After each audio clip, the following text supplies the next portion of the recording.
Assalamualaikum warahmatullahi wabarakatuh. Apa kabar anak-anak semua? Semoga semuanya sehat ya. Nah, di sini Ibu akan menyampaikan materi mengenai gaya. Apa itu gaya? Gaya adalah suatu tarikan atau dorongan yang terjadi pada suatu benda yang menyebabkan perubahan posisi atau bentuk benda. Semua aktivitas yang dilakukan oleh manusia maupun hewan itu akan terjadi adanya suatu gaya. Gaya memiliki 5 macam. Yang pertama ada gaya gravitasi, yang kedua ada gaya pegas, yang ketiga ada gaya otot, keempat ada gaya magnet, dan yang kelima ada gaya gesek. Nah, di sini Ibu akan menyampaikan macam-macam gaya menggunakan media ini.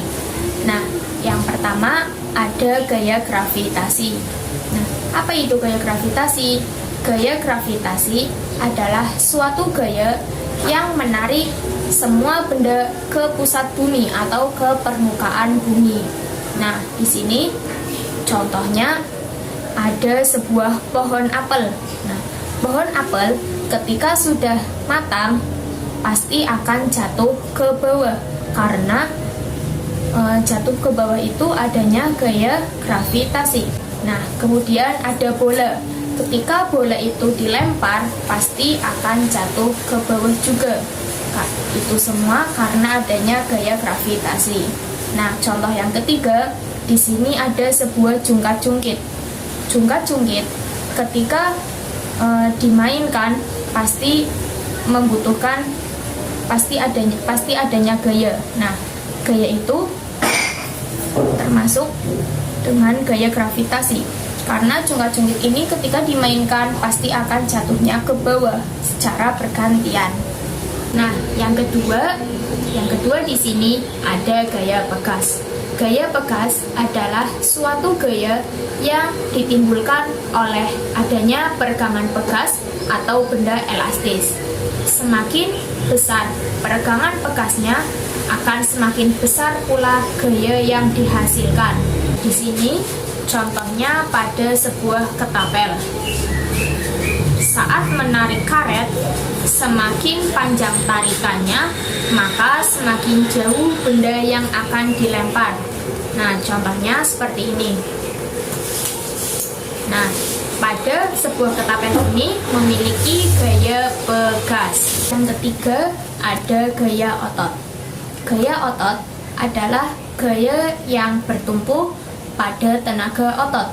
Gaya ini dihasilkan oleh tarikan atau dorongan yang melalui kinerja manusia, kinerja otot manusia.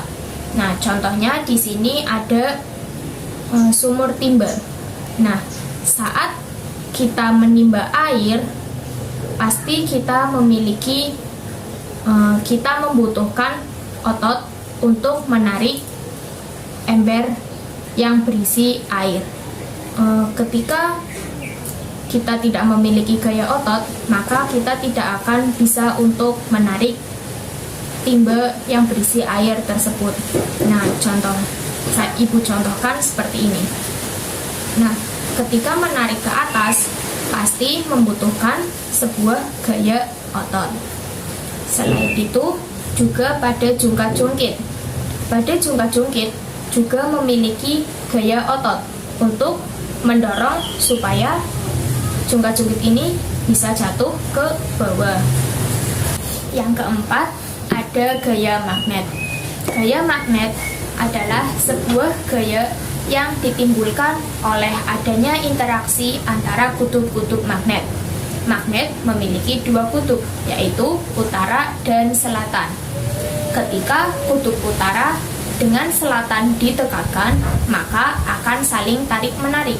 Tetapi sedangkan antara kutub utara dengan utara atau selatan dengan selatan pasti akan saling tolak-menolak. Nah, di sini contohnya sebuah magnet ketika ada kutub utara dengan kutub selatan ditekatkan pasti akan saling tarik-menarik. Tetapi sebaliknya, jika utara dengan utara, pasti akan terjadi saling tolak menolak. Nah, ini tidak mau menempel ya, karena utara dengan utara maupun selatan dengan selatan. Yang terakhir ada gaya gesek. Gaya gesek adalah suatu gaya yang ditimbulkan oleh gesekan antara dua benda. Semakin kasar permukaan lintasan, akan semakin besar gaya gesek yang dihasilkan. Contoh gaya gesek yaitu pada sebuah mobil. Nah, pada ban mobil, ketika bersentuhan langsung dengan aspal, pasti akan terjadinya gesekan. Di sini, sentuhan antara ban mobil dengan aspal menimbulkan gaya gesek. Nah, contoh lain ada pada sepeda antara ban dengan karet rem. Ketika mengerem sepeda, pasti akan timbul gesekan antara karet rem dengan sebuah pelek. Itu contoh dari gaya gesek. Itu tadi penjelasan mengenai macam-macam gaya. Sekian materi yang dapat Ibu sampaikan, kurang lebihnya mohon maaf. Wassalamualaikum warahmatullahi wabarakatuh.